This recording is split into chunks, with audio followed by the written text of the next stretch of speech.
LDF സ്ഥാനാർത്ഥി സരിൻ നമുക്കൊപ്പമുണ്ട്. അദ്ദേഹം ഇപ്പോൾ ഇലക്ഷൻ ബസ്സിൽ, നമ്മുടെ news Malayalam big by election ബസ്സിലേക്ക് കയറും. അദ്ദേഹം വളരെ തിരക്ക് പിടിച്ച പരിപാടികൾക്ക് ഇടയിലാണ് ഈ നമ്മുടെ ബസ്സിൽ കയറിയിട്ട് തെരഞ്ഞെടുപ്പ് പ്രചാരണ പരിപാടികൾക്ക് വേണ്ടി പോകുന്നത്. നേരത്തെ ലൈവത്തോൺ പരിപാടിയായിരുന്നു. ലൈവത്തോൺ നന്നായിരുന്നു അല്ലേ സരിൻ? 7 ഡെസ്റ്റിനേഷൻ നമ്മൾ കവർ ചെയ്തു. 7 വിഷയങ്ങൾ ജനങ്ങളിൽ നിന്ന് കേട്ടറിഞ്ഞതും മനസ്സിലാക്കിയതുമായതിലെ പരിഹാരങ്ങൾ, ഇതെൻ്റെ വാക്ക് എന്ന് പറഞ്ഞ് നമ്മുടെ ജയിക്കുന്ന ഇതിൻ്റെ അടിസ്ഥാനത്തിൽ നമ്മൾ എന്തിനാണ് പ്രയോറിറ്റി കൊടുക്കുക എന്നുള്ളത് കൃത്യമായി പറഞ്ഞു. ഇനിയും 5 കാര്യങ്ങൾ കൂടി അവതരിപ്പിക്കാനുണ്ട്. അത് ഉച്ചയ്ക്ക് ശേഷമാണ്. എങ്ങനെയാണ്? നല്ല റെസ്പോൺസാണ് ആളുകളിൽ നിന്ന് കഴിഞ്ഞ 4 ആഴ്ചയായിട്ടും വളരെ പോസിറ്റീവായ റെസ്പോൺസ് ആയതുകൊണ്ടാണല്ലോ ഇടതുപക്ഷ ജനാധിപത്യ മുന്നണിക്കെതിരെ ഇത്രമാത്രം കുപ്രചരണങ്ങൾ നടക്കുന്നത്. ഓരോ ദിവസവും കഴിയുമ്പോൾ നമ്മൾ ജയിക്കുന്നുള്ള ആത്മവിശ്വാസം കൂടി വരികയായിരിക്കും. ചിത്രത്തിലേ ഇല്ല എന്ന് പറഞ്ഞിരുന്ന ഒരു സംവിധാനം ജനങ്ങൾ ഏറ്റെടുത്തതോടുകൂടി എവിടെ എത്തി നിൽക്കുന്നു എന്ന് 2 എതിർപ്പാളയങ്ങളും ഭയങ്കര ആശങ്കയിലാണ്. അതുകൊണ്ടാണ് ഈ പറയുന്ന ഓരോ ആരോപണങ്ങളും ഓരോ ദിവസവും കൊടുത്തുവിടുന്നത്. നമുക്ക് ബസ് കയറി ബാക്കി പറയാം.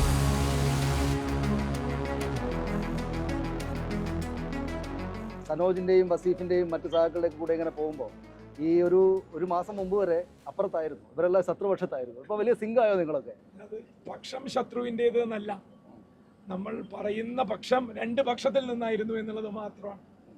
ശത്രുത വ്യക്തികളോടല്ല, ആശയങ്ങളോടായിരുന്നു. അതും നിലപാടുകളുടെ അടിസ്ഥാനത്തിൽ നമ്മൾ എടുക്കുന്ന ഓരോ അഭിപ്രായങ്ങളുടെ പേരിലായിരുന്നു. അപ്പോൾ അതുകൊണ്ട് തന്നെ എനിക്കുണ്ടായ കൃത്യമായ രാഷ്ട്രീയ നിരീക്ഷണത്തിൻ്റെ പേരിൽ തന്നെയാണ് ഞാൻ ഓരോ സമയങ്ങളിലും പറഞ്ഞിട്ടുള്ളത്.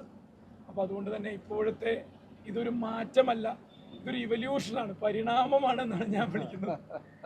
ഒന്നിൽ നിന്ന് മറ്റൊന്നിലേക്കല്ലല്ലോ, ട്രാൻസ്ഫോർമേഷൻ അല്ലല്ലോ, സ്വാഭാവികമായ ഒരു പരിണാമമാണ്. ഈ സരിൻ ഇപ്പൊ കാണുമ്പോൾ ഒരു DYFI ലുക്ക് ഉണ്ട്, താടിയൊക്കെ വെച്ചിട്ട്. നേരത്തെ നമ്മൾ രാഷ്ട്രീയത്തോട് ചേർത്താണ് ആളുകൾ കാണുക. അപ്പോൾ കോൺഗ്രസ്സുകാരനായ സരിൻ ഇപ്പൊ പക്ഷേ അങ്ങനെയുണ്ട്. നിങ്ങളോട് വലിയ സിങ്കായി കഴിഞ്ഞു അദ്ദേഹം? പിന്നെ അദ്ദേഹം നേരത്തെ വലതുപക്ഷത്തിന്റെ ഭാഗമായി നിൽക്കുന്ന ഘട്ടത്തിലുള്ള എല്ലാ നിലപാടും ഉപേക്ഷിച്ചിട്ടാണ് അദ്ദേഹം ഇങ്ങോട്ട് വരുന്നത്. അപ്പോൾ നമുക്കങ്ങനെ ഒരാളെ സ്വീകരിക്കാൻ പ്രത്യേകിച്ച് ഈ പ്രചരിപ്പിക്കപ്പെടുന്ന പോലെയുള്ള മടിയൊന്നും ആവശ്യമില്ല. കാരണം നമ്മുടെ 2 നിലപാടുകൾ, ആ ഒരു നിലപാട് ഉപേക്ഷിച്ച് ഒരാൾ നമ്മുടെ കൂടെ ഇങ്ങോട്ട് വരുമ്പോൾ ഒന്ന് മനസ്സിലാക്കേണ്ടത്, നമ്മളെല്ലാം രാഷ്ട്രീയ പ്രവർത്തനം നടത്തുന്നത് ഇങ്ങനെല്ലാമുള്ള ആളുകളെ നമ്മളിലേക്ക് ആകർഷിക്കാനും നമ്മുടെ കൂടെ നിർത്താനാണല്ലോ. അപ്പോൾ ഒരാൾ അവരുടെ നിലപാട് ഉപേക്ഷിച്ച് വരുന്ന സമയത്ത് അവരെ നല്ല സന്തോഷത്തോടുകൂടി സ്വീകരിക്കാനുള്ളതാണ്. ഇതിപ്പോ ഇവിടെ 3ാം സ്ഥാനത്താണ് CPM. അപ്പോൾ കണ്ട് സംസാരിച്ച പല ആളുകളും ഇത്തവണ പക്ഷെ സരിന് നിങ്ങൾക്ക് 1ാം സ്ഥാനവും 2ാം സ്ഥാനവും എന്ന് 2 പേരും പറയുന്ന ആൾക്കാരുണ്ട്. 2 സ്ഥാനങ്ങളും 1ാം സ്ഥാനത്ത് എത്തിക്കഴിഞ്ഞു. അതായത് പരമ്പരാഗത ഇടതുപക്ഷ വോട്ടിനപ്പുറത്ത് ഒരു വലിയ വിഭാഗം ആളുകളെ ആകർഷിക്കാൻ വേണ്ടി സരിന്റെ സ്ഥാനാർത്ഥി കൂടി കഴിഞ്ഞു എന്നുള്ളതാണ്. ഒന്ന്, സരിന്റെ കൂടെ നേരത്തെ സരിൻ മാത്രമാണ് ഇപ്പം, സരിനെ പോലെ കുറച്ച് ആളുകളാണ് ഇപ്പം ഇങ്ങോട്ട് പുറത്തേക്ക് വന്നത്. അവിടെ തന്നെ നിൽക്കുന്ന സരിന്റെ മനസ്സുള്ള ആയിരക്കണക്കിന് ആളുകൾ അപ്പുറത്തുണ്ട്. അവരെല്ലാം നാളെ നമ്മുടെ കൂടെ വരേണ്ടവരാണ്. അപ്പൊ തീർച്ചയായിട്ടും ആ വോട്ടെല്ലാം സരിനിലേക്ക് വന്നു ചേരും എന്ന കാര്യത്തിൽ ഒരു തർക്കവുമില്ല. അതുകൊണ്ട് സരിൻ 1ാം സ്ഥാനത്ത് എത്തിക്കഴിഞ്ഞു എന്നത് വളരെ ആവേശത്തോടു കൂടി നമുക്ക് പറയാം. നിങ്ങളൊക്കെ ഇപ്പോൾ വസീഫൊക്കെ പല സ്ഥലങ്ങളിലേക്കും പോകുന്നുണ്ടാവല്ലോ, ആളുകളെ കണ്ട് സംസാരിക്കുന്നുണ്ടാവുമല്ലോ. ശരിക്കും നമ്മളിപ്പോൾ ഒരു ബസ്സിൽ കയറിയിട്ട് ഇങ്ങനെ ഒരു ചാനലിനോട് പറയുന്നത് കൊണ്ടുള്ള ആത്മവിശ്വാസ പ്രകടനം വേണ്ട, അതിപ്പോൾ അതെങ്ങനെ ചെയ്യാൻ പോകുന്നുള്ളൂ എന്നറിയാം. എന്നാലും ശരിക്കും ആത്മാർത്ഥമായിട്ട് ഈ പറയുന്ന പ്രചരണത്തിനിടയിൽ ഈ ഇദ്ദേഹത്തിന് വിജയമുണ്ടാകും വലുത് എന്ന തോന്നലുണ്ടാക്കുന്ന സംഭവങ്ങളുണ്ടായോ? അതിലേറ്റവും പ്രധാനം എതിരാളികളുടെ ഒരു ഭിന്നതയില്ലേ, അത് മുകളിൽ മാത്രമല്ല താഴോട്ടുണ്ട്. കാരണം ഒക്ടോബർ 15 ഇവരൊരു കത്തയച്ചത് DCC ആർക്ക് AICC കത്തയച്ചത്, ഞങ്ങൾക്ക് ഈ സ്ഥാനാർത്ഥിയെ വേണ്ട, പത്തനംതിട്ടയിൽ നിന്ന് വന്ന സ്ഥാനാർത്ഥിയെ വേണ്ട എന്ന് പറയുന്നത്. ആ സാഹചര്യത്തിലാണ് സരിൻ സ്ഥാനാർത്ഥിയായി വരുന്നത്. സരിൻ എന്ന് പറയുന്നത് കോൺഗ്രസ്സുകാരെ സംബന്ധിച്ചിടത്തോളം ഇപ്പോൾ ശശി തരൂർ വരെ ഏറ്റവും മിടുക്കൻ, വിദ്യാസമ്പന്നൻ എന്നൊക്കെ പറഞ്ഞ സ്ഥാനാർത്ഥിയാണ്, ഒരു വ്യക്തിയാണ് സരിൻ. ഇപ്പോൾ K മുരളീധരൻ തന്നെ വന്നപ്പോൾ K മുരളീധരൻ സരിനെ കുറിച്ച് പറഞ്ഞത് സരിൻ മിടുക്കനാണ് എന്ന. അത്രയും മിടുക്കനായ ഒരു IAS-കാരനായ ഒരു ഡോക്ടറെ, അത്രയും വൈബ്രന്റ് ആയിട്ടുള്ള ഒരു പാലക്കാട്ടുകാരനെ ഞങ്ങൾക്ക് കിട്ടുകയാണ്. അദ്ദേഹം മത്സരിക്കുന്നത് സ്വതന്ത്രനായിട്ടാണ്. സ്റ്റെതസ്കോപ്പാണ് അടയാളം. തീർച്ചയായിട്ടും അതിന് സരിനോട് എനിക്കൊരു ചോദ്യമുണ്ട്. ഈ സ്റ്റെതസ്കോപ്പ് സത്യത്തിൽ ഒരു കോംപ്ലിക്കേറ്റഡ് ആയിട്ടുള്ള സംഗതി ആയിട്ടാണ് ആദ്യം നമുക്ക് തോന്നിയത്. ഇപ്പോൾ അത് ആളുകളെ പരിചയപ്പെടുത്തി കൊടുത്താൽ പറ്റുമോ? അതൊക്കെ ഞങ്ങളുടെ ഒരു അടവ് നയമായിരുന്നില്ലേ? അതായത് മറ്റവരെ നമ്മൾ വളരെ കൃത്യമായി ട്രാപ്പിൽ പെടുത്തി. അവർ വിചാരിച്ചു നമ്മളൊരു വേറെ ചിഹ്നമാണ് പ്രിഫർ ചെയ്യുന്നത്. കാരണം 1ാമത് എഴുതി കൊടുത്തത് അതാണ്. എങ്ങാനും 1ാമത് നമ്മൾ ഇത് എഴുതി കൊടുത്തിരുന്നു വെച്ചാ ഇവര് സ്വന്തം പാർട്ടിയിൽ നിന്ന് സ്ഥാനാർത്ഥിയെ കണ്ടെത്തി. ലെഫ്റ്റിന്റെ അടവെല്ലാം പഠിച്ചിട്ടുണ്ട്. വീണത് വിദ്യയൊക്കെയല്ല, സത്യം പറഞ്ഞതാ. ഇങ്ങനൊരു ചതി നടക്കും നമുക്കറിയാം. അപ്പോൾ നമ്മൾ എന്ത് ചെയ്തു എന്ന് വെച്ച് കഴിഞ്ഞാൽ ഇത് രണ്ടാമത് കൊടുക്കാം. എന്നിട്ട് ആദ്യം എഴുതി കൊടുത്തത് അവര് വേറെ സ്വന്തം പാർട്ടിയിൽ നിന്ന് ഒരു സ്ഥാനാർത്ഥിയെ നിർത്തി. എന്തിനു വേണ്ടി? ഇത് ലോട്ടിടുമ്പോ ഒരു ഭാഗ്യ പരീക്ഷണത്തിൽ തള്ളിപ്പോവാണെങ്കിൽ അതിനുള്ളൊരു ചാൻസ് ക്രിയേറ്റ് ചെയ്യാം. അങ്ങനെ നമ്മൾ ഒന്നാമത് എഴുതി കൊടുത്തതാണ് ലോട്ടിടുക. വേറൊരാളും ഒന്നാമത് എഴുതി കൊടുത്താൽ ആ ചിഹ്നം അങ്ങനെ ലോട്ടിട്ടപ്പോ അയാൾക്ക് പോയി. അപ്പൊ അവര് വിചാരിച്ചു നമ്മൾ നിരാശരാകുമെന്ന്. ഷാഫിയെയും രാഹുലിനെയും കല്യാണ വീട്ടിൽ വെച്ച് കണ്ടപ്പോൾ ഉണ്ടായത് എനിക്ക് സത്യത്തിൽ വലിയ വിഷമം തോന്നി. അത് കണ്ടപ്പോൾ കുറെ പേർക്ക് നമ്മൾ രാഷ്ട്രീയ വ്യത്യാസമില്ലാതെ കുറെ പേർക്ക് ആ വിഷ്വൽ കണ്ടപ്പോൾ ഒരു വിഷമം തോന്നി. അത് വലിയ വിഷമമൊന്നുമില്ല. കാരണം അവരെന്താന്ന് അറിഞ്ഞത് കൊണ്ടാണല്ലോ ഞാൻ പലതും പറയേണ്ടി വന്നത്. അവർക്ക് അങ്ങനെയാണ് നമ്മുടെ സുഹൃത്തുക്കളായിരുന്ന ആളുകളെ ഒരു മാസം മുമ്പ് നമ്മുടെ സഹപ്രവർത്തകർ കൈതന്ന് പോടാ എന്ന് പറയുമ്പോൾ അവർക്ക് സൗഹൃദങ്ങളില്ല. അവർക്ക് താൽക്കാലിക ലാഭങ്ങൾക്ക് വേണ്ടിയുള്ള ഏർപ്പാടുകളേ ഉള്ളൂ. അത് സൗഹൃദങ്ങളല്ല. അത് അവനവന് പടികയറി പോകാനുള്ള പടവുകൾ മാത്രമാണ്. അതൊരു രാഷ്ട്രീയത്തിന്റെ ഒരു സിദ്ധാന്തത്തിന് എത്രത്തോളം പുറകിലേക്ക് അവർക്ക് ഇപ്പൊ ഇവിടെ ഇവരൊക്കെ ഓരോരുത്തരും എത്രയോ വർഷങ്ങളായി ഡിവൈഎഫ്ഐ പ്രവർത്തിക്കുന്നവരാ. ഒരാൾ മറ്റൊരാളെ ഉപയോഗപ്പെടുത്തുമെന്ന് ഒരാൾ പരാതി പറയില്ല. അവിടെ എങ്ങനെയാ വെച്ചാൽ അത് പരാതിയായി മനസ്സിൽ കൊണ്ടടക്കുമ്പോഴും അത് ഉള്ളിൽ ശപിച്ചുകൊണ്ട് അതിന് നിന്നു കൊടുക്കും. വിചിത്രമാണ് ആ ലോകം. കാരണം എനിക്ക് എവിടെയെങ്കിലും എത്തണമെങ്കിൽ ഇവൻ വെട്ടിയാൽ ഞാൻ തീരില്ലേ? ഇങ്ങനെ വെട്ടും കുത്തുമായിട്ട്, അതായത് ഫിസിക്കലായിട്ടുള്ള വെട്ടും കുത്തുമല്ല, അല്ലാത്ത ലോകമാണ് അവിടെ. അതിന്റെ ഒരു അപകടം, ആ പ്രസ്ഥാനം പുറകിലേക്ക് പോകുന്നതിന്റെ കാരണം അതാണ്. രാഷ്ട്രീയമായി യൂത്ത് കോൺഗ്രസിന് വലിയ നിലപാടുകളില്ല. സമരം ചെയ്യുന്നത് പോലും സമരം ചെയ്തു എന്ന് വരുത്താനാണ്. സമരാവേശം കൊണ്ട് ആ പ്രസ്ഥാനത്തിലുള്ളവരെ ഒരു പുതിയ രാഷ്ട്രീയ രീതിയിലേക്ക്, ദിശാബോധത്തിലേക്ക് കൊണ്ടുവരാനല്ല. ഇതിപ്പോൾ ഞാനിപ്പോൾ ഈ പിണറായി സർക്കാരിൻ്റെ ജനവിരുദ്ധമായിട്ടുള്ള നടപടികൾക്കെതിരെയൊക്കെ സംസാരിച്ച ആളാണ് സരിൻ നേരത്തെ. ഇപ്പോൾ രാഷ്ട്രീയം ആ രാഷ്ട്രീയത്തിന് പക്ഷത്തിന് വേണ്ടി അന്നേരത്ത് വളരെ ആവേശത്തോടെ വാദിച്ചാണെന്ന് പറയാം. പക്ഷേ അപ്പോഴും ഗ്രൗണ്ടിൽ ഒരു ഭരണവിരുദ്ധ വികാരമുണ്ട് എന്ന് കഴിഞ്ഞ ലോക്സഭാ തെരഞ്ഞെടുപ്പ് കാലത്ത് രാഷ്ട്രീയ നിരീക്ഷകരെല്ലാം പറഞ്ഞിരുന്നു. ഇവിടെ പാലക്കാട് ചെന്ന് വോട്ട് ചോദിക്കുമ്പോൾ അത് ദൃശ്യമാണോ? അതൊന്നുകൊണ്ട് ദൃശ്യമല്ല. അതാണ് നമ്മൾ വെറുതെ പറയുന്നതായിരിക്കും. അല്ല, നമ്മൾ പരിശോധിക്കണം. അതിനും അപ്പുറമുള്ള യാഥാർത്ഥ്യങ്ങളിലാണ് പാലക്കാട് കുടുങ്ങിക്കിടക്കുന്നത്. മതധ്രുവീകരണം സാധ്യമാകുന്ന തരത്തിൽ വോട്ടുകളിലെ തിരിമറി അവസാന നിമിഷങ്ങളിൽ കഴിഞ്ഞ 2 അസംബ്ലിയിലും 2021-ലും 2016-ലും നടന്നൊരു സ്ഥലമാണ് പാലക്കാട്. അതിൻ്റെയൊക്കെ ഒരു പശ്ചാത്തലത്തിൽ വീണ്ടും അതിന് തന്നെയുള്ള ഫോർമുല ഉണ്ടാക്കിക്കൊണ്ടാണ് രാജിവെക്കാൻ ധൈര്യം കാണിച്ചത്. രാജിവെക്കലൊരു അറിഞ്ഞുകൊണ്ടെടുത്ത റിസ്ക് എന്നൊന്നുമല്ല. ജനങ്ങളല്ലേ, അവരെ നമുക്ക് വിഡ്ഢികളാക്കാം എന്നായിരുന്നു പ്രതിപക്ഷ നേതാവിന്റെ പരാമർശത്തിന്റെ പൊരുൾ ആയിരുന്നു. ഷാഫി, നമുക്കത് അപ്പൊ നോക്കാം, ഇപ്പോ നീ അവിടെ പൊക്കോ, അതപ്പൊ നമുക്ക് പഴയ പോലെ തന്നെ ചെയ്യാം എന്ന് പറഞ്ഞ് ഒരു സ്ഥാനാർത്ഥിത്വം ഉണ്ടാക്കുക എന്നുള്ള ഫോർമുലയിലേക്കാണ് അന്ന് പോയത്. ഈ കാര്യങ്ങളൊക്കെ നമ്മൾ നേരത്തെ പറഞ്ഞാണ്. നമുക്കിനി മറ്റുള്ള ആളുകളിലേക്ക് കൂടെ പോവാം. പ്രസാദ്, റിയാസ്, ഇത് ഇവിടെ യഥാർത്ഥത്തിൽ CPM-ൻ്റെതല്ലാത്ത ശക്തമായ കേന്ദ്രങ്ങളുണ്ടല്ലോ. അവിടങ്ങളിലൊക്കെ സ്വാഭാവികമായിട്ട് ഇത്തവണ പ്രചാരണത്തിന് പോയിട്ടുണ്ടാവും. അപ്പോൾ അവിടങ്ങളിലൊക്കെ ഒരു അനക്കം ഉണ്ടോ ശരിക്കും ലെഫ്റ്റിന് അനുകൂലമായിട്ട്? നിങ്ങൾക്ക് ഒരു ആശ്വാസം ഉണ്ടാക്കുന്ന, ഒരു സന്തോഷം ഉണ്ടാക്കുന്ന സംഗതികൾ തന്നെയാണോ നടക്കുന്നത്? ചെറിയൊരു അനക്കമല്ല, കാര്യമായ അനക്കുണ്ട്.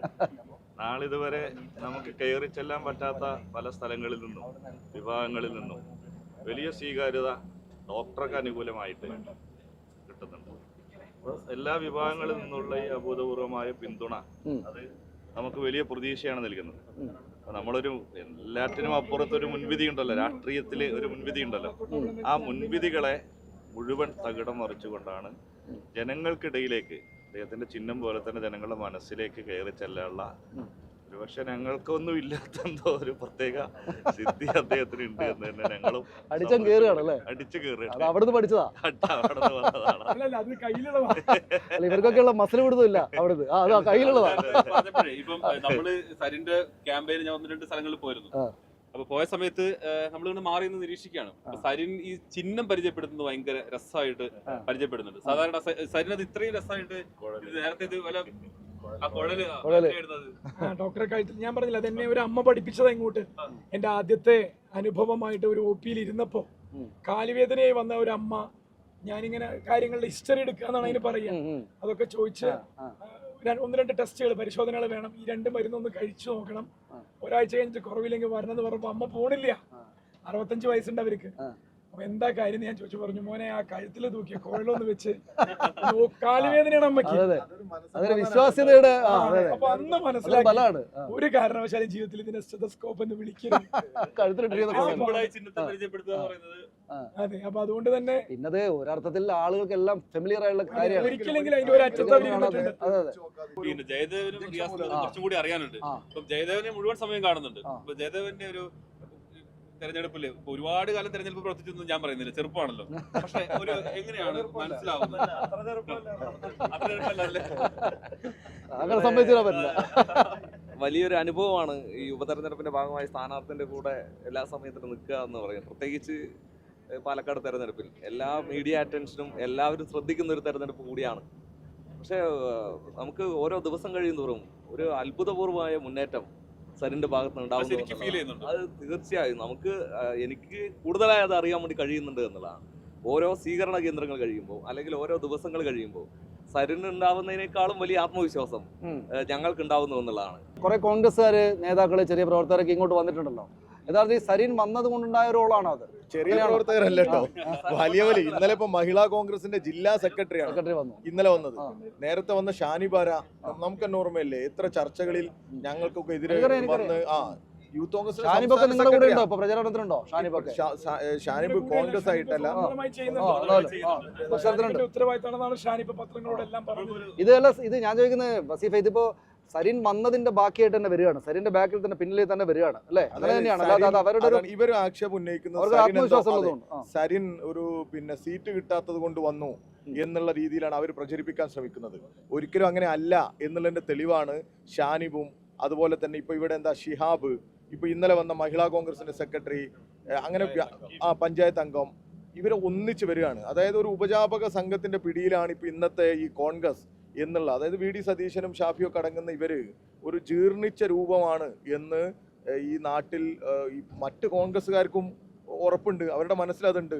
എങ്ങനെയാണ് ഈ ഒരു പ്രചരണമൊക്കെ എങ്ങനെ തോന്നുന്നത്? എന്താണ് നമ്മൾ പൂർണ്ണമായിട്ടുള്ള ആത്മവിശ്വാസമാണ് ഇപ്പോൾ ഉള്ളത്. അത് നമുക്ക് നമ്മുടെ പ്രവർത്തകർക്കിടയിലും മൊത്തത്തിൽ അത് മാത്രമല്ല, ഇപ്പോൾ ഇവിടെ സൂചിപ്പിച്ച പോലെ തന്നെ മറ്റ് ഇപ്പോൾ കോൺഗ്രസിന് തന്നെ പ്രവർത്തകരായി നിൽക്കുന്ന ആളുകൾ, അവർ കോൺഗ്രസിന് വേണ്ടി വോട്ട് ചോദിക്കുന്ന ആളുകളും ഇത് കഴിഞ്ഞ് ഒരു പബ്ലിക് സ്ഥലത്ത് വെച്ച് നമ്മളോടൊക്കെ എതിർക്കുന്നുണ്ടെങ്കിലും അത് കഴിഞ്ഞ് വ്യക്തിപരമായി സംസാരിക്കുന്ന സമയത്ത് അവർ നമ്മളോട് പറയുന്നത് ഞങ്ങൾക്കും ആഗ്രഹമുണ്ട് നിങ്ങളോടൊപ്പം വരാൻ. പിന്നെ ഈ നിന്നതിന്റെ ഭാഗമായി നല്ല കോൺഫിഡൻസിലാണ് ഞങ്ങൾ ഉറപ്പായിട്ടും ജയിക്കുന്നത്. നമുക്ക് നമ്മുടെ ശാന്തേട്ടനാണ് ഇവരൊപ്പം സരിന്റെ ഒപ്പം ഏറെക്കുറെ എല്ലാ സമയമുള്ളത്. അപ്പം ശാന്തേട്ടൻ്റെ കുറച്ച് നിരീക്ഷണങ്ങൾ പങ്കുവെക്കാനുണ്ടാവും. ഇന്നലെ EP ജയരാജൻ പറയുണ്ടായി, കോൺഗ്രസ് ഉണ്ടാവുമ്പോഴും സരിന് ഒരു ഇടത് മനസ്സുണ്ടായിരുന്നു. ഇപ്പൊ ഇടത് മനസ്സോടുകൂടി ഇടതുപക്ഷത്താണോ അതോ കോൺഗ്രസിന്റെ മനസ്സ് ഇപ്പോഴും ഉണ്ടോ? അല്ല, അങ്ങനെയല്ല. കോൺഗ്രസ് എന്ന് പറയുന്നത് ചില ആശയങ്ങളോടുള്ള നമ്മുടെ താല്പര്യത്തിനെയാണല്ലോ കോൺഗ്രസ് എന്ന് വിളിക്കുന്നത്. അതൊരു ഐഡിയോളജിക്കൽ പൊസിഷനിങ് അല്ല, പകരം കുറെ താല്പര്യങ്ങളോടുകൂടി നല്ലത് ചെയ്യണമെന്നൊരു ആഗ്രഹമാണ്. അങ്ങനെ വേണം അതിനെ. ലെഫ്റ്റ് ഒരു പൊസിഷനിങ് ആണ് എല്ലായ്പ്പോഴും. കോൺഗ്രസ് ഒരു പൊസിഷനിങ്ങേ അല്ല, അത് കുറെ എന്താ പറയാ നമ്മളിലുള്ള മൂല്യങ്ങളുടെ ആശയത്തിലുള്ള സ്പേസ് കോൺഗ്രസിൽ ഉണ്ടായിരുന്നില്ലേ? ഇല്ലായിരുന്നു എന്നുള്ളതല്ലേ ഞാൻ വിളിച്ചു പറഞ്ഞുകൊണ്ടിരിക്കുന്നത്. ഇപ്പൊ പുറത്തു വരുന്നവരും വിളിച്ചു പറയുന്നത്. ഇന്നലെ EP-യുടെ കാര്യം പറഞ്ഞപ്പോൾ EP നേരിട്ട് പിന്നെ കണ്ടോ? ഞങ്ങൾ ഇന്നലെ കൂടിക്കാഴ്ച ഉണ്ടായിരുന്നു. ഞങ്ങൾ നിങ്ങളുടെ മുമ്പിൽ നിന്ന് കാണില്ല ഞങ്ങൾ തീരുമാനിച്ചു. ഞങ്ങളുടെ മുന്നിലായിരുന്നു കാണേണ്ടിയിരുന്നത്. ഞാനിവിടെ വരാൻ നിന്നു, പക്ഷെ ആ യോഗം പെട്ടെന്ന് മഴ കാരണം നിർത്തിവെക്കുന്നു. അദ്ദേഹം വളരെ സരസനായ കാര്യങ്ങൾ സംസാരിക്കുന്നില്ല, നിഷ്കളങ്കനായിട്ട്. അദ്ദേഹം ശരിക്കും എഴുതിയാണെന്ന് തോന്നുന്നു ആ പുസ്തകം കേട്ടോ. ആ അഭിപ്രായം ഉണ്ടായിരുന്നു തോന്നുന്നു. പിന്നെ ഇല്ല അല്ലേ എന്ന് പറഞ്ഞു അദ്ദേഹത്തിന് ആ പുസ്തകത്തിൽ പറഞ്ഞ ഇത് മാത്രമല്ലല്ലോ ഇതിന്റെ ചർച്ചാ വിഷയം. വേറെയും കുറെയൊക്കെ വരുത്തി തീർക്കാൻ ശ്രമിച്ചല്ലോ. രണ്ടാം പിണറായി സർക്കാരിനെ താറടിക്കാൻ ശ്രമിക്കുന്ന രീതിയിൽ പ്രയോഗങ്ങൾ ഉണ്ടായിരുന്നു എന്ന്. ഇതൊക്കെ ഉപതെരഞ്ഞെടുപ്പിന്റെ അന്നാണ് ഇത്. നമുക്ക് ഇവിടെ ഒരുപാട് പേര് വേറെയുണ്ട്. ഈ ബസ് ഒരു വലിയ ടീമാണ്. സത്യത്തിൽ ഈ ടീം മാത്രമല്ല, ഇതിന്റെ പുറകില്ല. നിങ്ങൾ ക്യാമ്പയിൻ ഭയങ്കര രസമാണ്, പാട്ടും പറച്ചിലും പല ആരാണ് ഇതിന്റെ എല്ലാവരും കൂടി എല്ലാ ദിവസവും വൈകുന്നേരം ഇരുന്ന് ഓരോ ദിവസങ്ങളിൽ ചെയ്യേണ്ട പരിപാടികളൊക്കെ ആലോചിക്കും. അങ്ങനെ ഇവിടെയുള്ള DYFIയുടെ ജില്ലാ കമ്മിറ്റി സഖാക്കളെല്ലാം കൂടി ഇരുന്ന് ആലോചിച്ച് ഓരോ പരിപാടികൾ ആസൂത്രണം ചെയ്യുക. ഇപ്പോൾ ടൗൺ ഹാളിന്റെ മുമ്പിലെ പാട്ടാണ്, ക്ലിക്കായ ഒരു പാട്ടാണത്. അത് ഞങ്ങളോട് മീഡിയ നിങ്ങളുടെ പ്രവർത്തകർ ഒന്ന് ചോദിച്ചത് എന്താ പ്രേതാലയത്തിന് മുമ്പിൽ പാട്ട് പാടിയിരിക്കുന്നോ? അപ്പോ ഞങ്ങൾ പറഞ്ഞു ഈ പ്രേതത്തെ ഇവിടെ ഈ വികസന മുരടിപ്പ് എന്ന പ്രേതത്തെ മാറ്റാൻ വേണ്ടി ഞങ്ങൾ ഉച്ചാടനം ചെയ്യാം. ഇവിടുന്ന് നീക്കം ചെയ്യാൻ വേണ്ടി ഞങ്ങൾ കൊട്ടും പാട്ടുമായി വന്നതാണ് എന്ന് പറഞ്ഞത്. ഒന്ന് പരിചയപ്പെടുത്താം നമ്മൾ ആ പ്രേക്ഷകർക്ക് ഒന്ന് അറിയട്ടെ. പേര് ഷിജു എന്നാണ്. കണ്ണൂർ പാലക്കാട് തന്നെ, കണ്ണൂരിൽ നിന്ന്. കണ്ണൂരിൽ നിന്നതാണ്. അതെ, തുടക്കം മുതലുണ്ടോ അതോ ഇടയ്ക്ക് വന്ന് കയറിയതാ? അല്ല 29 തൊട്ട് നമ്മുടെ DYFI തീരുമാനിച്ചതിന്റെ ഭാഗമായിട്ട് ഇവിടെയുണ്ട്. ഇങ്ങോട്ടേക്ക് എങ്ങനെയുണ്ട് നിങ്ങളുടെ ഒരു ഫീലിംഗ് എന്താണ്? തീർച്ചയായും നേരത്തെ പറഞ്ഞതുപോലെ 3-ാം സ്ഥാനം എന്ന രീതിയിൽ കണ്ണൂരുകാർക്കൊന്നും കോൺഗ്രസ് എന്നൊക്കെ വരുന്ന ആളുകളെ അത്രക്ക് അങ്ങ് പിടിക്കില്ല ആദ്യം. സെന്നെ പിടിച്ചിട്ടുണ്ട്. പൊതുവെ എങ്ങനെയല്ലെങ്കിലും നേരത്തെ പറഞ്ഞതുപോലെ ഒരു പണ്ടേ DYFI-കാരനാവേണ്ട ഒരാളാണ്. പക്ഷെ എന്തുകൊണ്ടാണെന്നറിയില്ല കുറച്ചു കാലം വഴിതെറ്റി അപ്പുറത്തായിപ്പോയി. ഇപ്പൊ ഏതായാലും ശരിയായ ഭാഗത്തേക്ക് വന്നു. സാറിന്റെ ഭാര്യയുടെ ഡോക്ടർ സൗമ്യ സാറിന്റെ ഒരു പോസ്റ്റ് ഇന്നും ഞാൻ വന്നത് കണ്ടല്ലോ. അവർ വലിയ തോതിൽ പ്രയാസപ്പെടുന്നുണ്ടെന്ന് തോന്നുന്നു, അല്ലെങ്കിൽ ഇങ്ങനെ ഈ സൈബർ ആക്രമണം കൊണ്ട്. സൗമ്യ ഒരേ സമയം സ്വന്തമായിട്ടുള്ളൊരു ഐഡന്റിറ്റി കൊണ്ട് നടക്കാൻ അറിയുന്ന ഒരാളാണ്. അതിലേക്ക് എൻ്റെ പൊളിറ്റിക്കൽ ഐഡന്റിറ്റിയെ പ്രതി അവൾക്ക് നേരിടേണ്ടി വരുന്ന വിഷമങ്ങൾ, അത് ചില പ്രയാസങ്ങൾ ഉണ്ടാക്കുന്നുണ്ടാകാം. പക്ഷെ അതൊക്കെ അതിജീവിക്കാനുള്ള കരുത്ത് ഒരുപക്ഷെ കുറച്ച് പരത്തി പറഞ്ഞാൽ ഒരു കമ്മ്യൂണിസ്റ്റുകാരന്റെ ഭാര്യയ്ക്ക് ഉണ്ടാവേണ്ട കരുത്ത് സൗമ്യക്ക് കൈവന്നു കഴിഞ്ഞു എന്നാണ് ഞാൻ മനസ്സിലാക്കുന്നത്. അല്ല, അവര് കമ്മ്യൂണിസ്റ്റുകാരന്റെ ഭാര്യയായിട്ട് അവർ മാറി, പക്ഷെ അവർ കമ്മ്യൂണിസ്റ്റ് ആയോ? അവരുടെ രാഷ്ട്രീയം അല്ല, അത് അവരുടെ രാഷ്ട്രീയമാണ്. ഒരിക്കലും അവര് കോൺഗ്രസ് ആയിരുന്നു നിങ്ങൾ എപ്പോഴെങ്കിലും ചോദിച്ചിട്ടുണ്ടോ? ഇല്ലല്ലോ. ഞാൻ അങ്ങനെ വിചാരിച്ചിരുന്നു. അതാണ് കുഴപ്പം. അവരാണെന്ന് തോന്നുന്നു സരിനെ തള്ളി ഇപ്പുറത്ത് ഇട്ടത് അല്ലേ? അവർക്ക് രാഷ്ട്രീയത്തിന്റെ വ്യക്തമായ കാഴ്ചപ്പാടൊക്കെ ഉണ്ട്, രാഷ്ട്രീയ കാഴ്ചപ്പാടുകൾ. പക്ഷെ അവരെപ്പോഴും ഒരു ആദർശം എന്ന് പറയുന്നത് അവർക്ക് എല്ലാറ്റിലും നല്ലതുണ്ട് എന്ന് വിശ്വസിക്കുന്ന ഒരാളാണ്. എല്ലാ പ്രസ്ഥാനത്തിലും നല്ലതുണ്ട്. ആ നല്ലതിനെ ഏറ്റവും കൂടുതൽ എന്താ പറയുക മുന്നോട്ട് കൊണ്ടുവരുന്നവരുടെ കൂടെ എന്നുള്ളതാണ്. അല്ലാതെ കക്ഷി രാഷ്ട്രീയം സൗമ്യയിൽ ഇല്ലായിരുന്നു. സംസ്ഥാനത്ത് ത്രികോണ മത്സരം ഇത്രയ്ക്ക് ശക്തമായിട്ട് നടക്കുന്ന ഒരു സ്ഥലമില്ല. UDF ത്രികോണ മത്സരം അല്ല എന്ന് പറയുന്നുണ്ട്. പക്ഷേ എങ്കിലും ഞങ്ങളുടെ നോട്ടത്തിൽ ത്രികോണ മത്സരമാണ്. പക്ഷെ അപ്പോൾ ജയിച്ചാൽ വലിയ സംഭവമായിരിക്കും അല്ലേ? ഇടതുപക്ഷത്തിന് അതൊരു വലിയ മുന്നേറ്റമായിരിക്കും. അതൊരു ആ രീതിയിൽ തന്നെ കാണാനും പൊളിറ്റിക്കലായി ഉപയോഗപ്പെടുത്താനും തന്നെയായിരിക്കും ഇടതുപക്ഷം ഇനിയുള്ള ദിവസങ്ങളിൽ ജനങ്ങളുടെ മുന്നിൽ അതിനെ കൃത്യമായ ലക്ഷ്യത്തോടു കൂടി തന്നെ എത്തിക്കും. നമുക്ക് ഇങ്ങനെ പോയാൽ പോരല്ലോ. സരിനുണ്ടല്ലോ, സരിൻ മുള്ളുമ്മലിരിക്കുന്ന